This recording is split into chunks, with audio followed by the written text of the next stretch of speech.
Uh, yeah, just to finish up on last week's game. Obviously, anytime a game is determined, 3 to 5 plays determine a game, and 3 to 5 plays we could have made at any point that would have been different.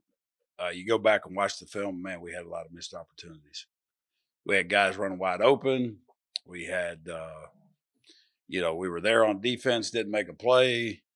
They did a really good job with their screen game, which we knew. But this disappointing. One we should have won, we didn't, and now we got to move on. We cannot let last game, beat us twice. So I thought again, our kids Sunday went out, had a good practice, had another good practice today. I feel like we're getting better. I feel like guys believe in what we're doing. So and if they don't, they're not going to be here.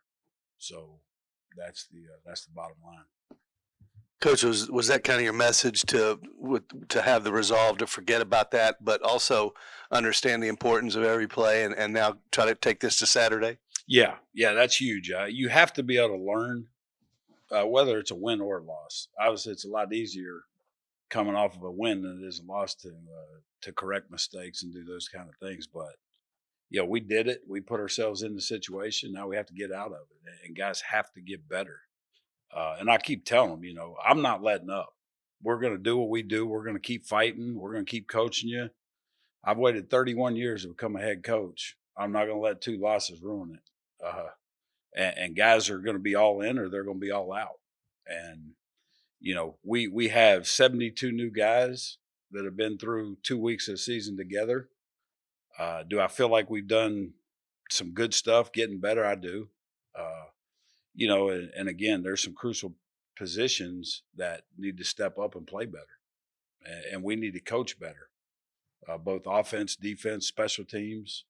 As a head coach, we have to be better all the way around, and we will get better, and our kids will keep fighting. And if they're not going to be out there on Saturday. So.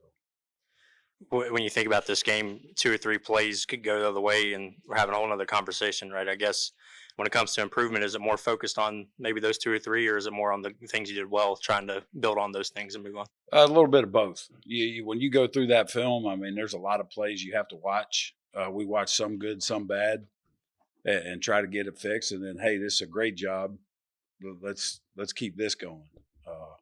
And that's coaching. But we have to, I get on our kids all the time about details.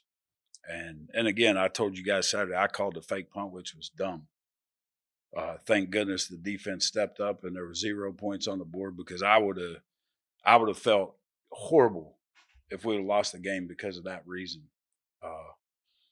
And that wasn't fair to these kids. And I told them I'll never make a dumb decision again. Now I don't know if that's true or not. I'm sure I will as the head coach, but we have to limit mistakes like that from the coaching side of this thing. Our kids are leaning on us and wanting the details, and we have to make sure we do a great job of giving those kids and the details of everything that we're doing right now.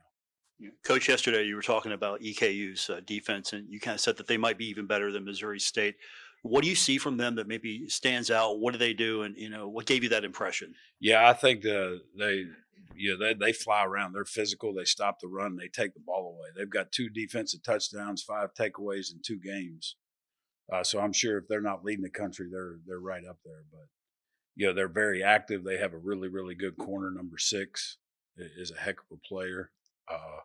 And they've got some linebackers in there to fly around. They've got good D linemen. They're big, and they're very well coached. I know their head coach, Walt Wells. We go way back, and Walt's is a great football coach, a great man, and does things the right way. So, I tell our kids all the time, Eastern Kentucky, that they've won a lot of games. They've won games on this field.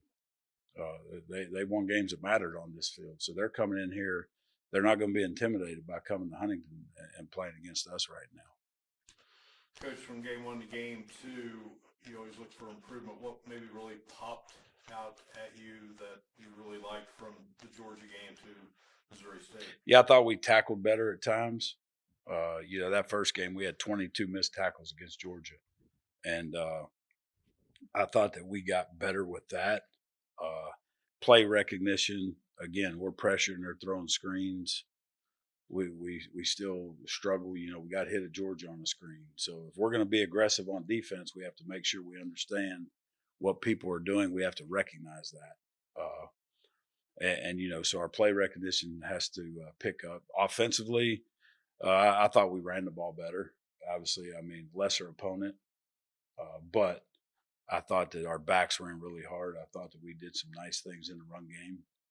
Uh, so we still have to pick our, we had to be better on third down on both sides of the ball. They were 7 of 16 converting, and we were 3 of 15.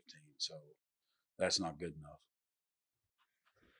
Coach, your thoughts on Zion, just how he played and just quarterback position?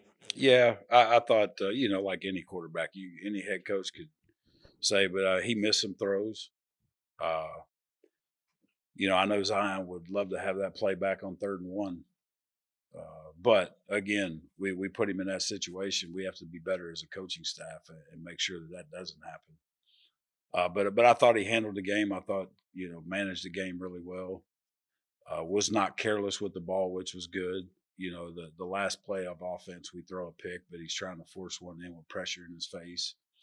I think that a lot of people, until you study the film and watch, and we have a D lineman slipping through, we have a linebacker blitzing, whatever it may be. Not everybody sees that gets Zion off his spot. But he'll learn and get better from it, and just like the other guys. And again, I say it every week, and it's going to be the guy that plays the best this week in practice is going to get the most snaps at quarterback. Is it going to be Zion? Is it going to be Ja'Kai? Is it going to be Carlos? I don't know right now. They've all mixed in with the ones today, and we have to be able to get set at that position in order for us to move forward. And, somebody has to take it over, and right now nobody has. Stay with quarterback split this time for EKU. What do you see from that position? From the first 2 games, what maybe stands out, and what are they trying to do there on offense with him? Yeah, their quarterback is, he's a dual threat. He's a runner. Again, he extends plays. Very athletic. He's a tough kid. So, and he'll make throws. I mean, he can throw the football. I think he threw for 1,800 yards a year ago at Albany. 10 touchdowns, something like that. But he's a competitive kid that again is going to keep plays alive. So we have to do a great job of containing him, and better than we did a week ago. The kid that was in here was a pocket guy, but at times he got out on us and put some stress on us. So we have to be better definitely with containing the quarterback, staying in our rush lanes. And the problem is we get off the ball, whether it's a D lineman, a linebacker, or somebody in the pressure, and we run 8 yards by the quarterback. Well, you can't do that. You have to convert your pass rush and do some different things. And we have to make sure this week we do not do that. This kid he could take an 80 on us in a hurry.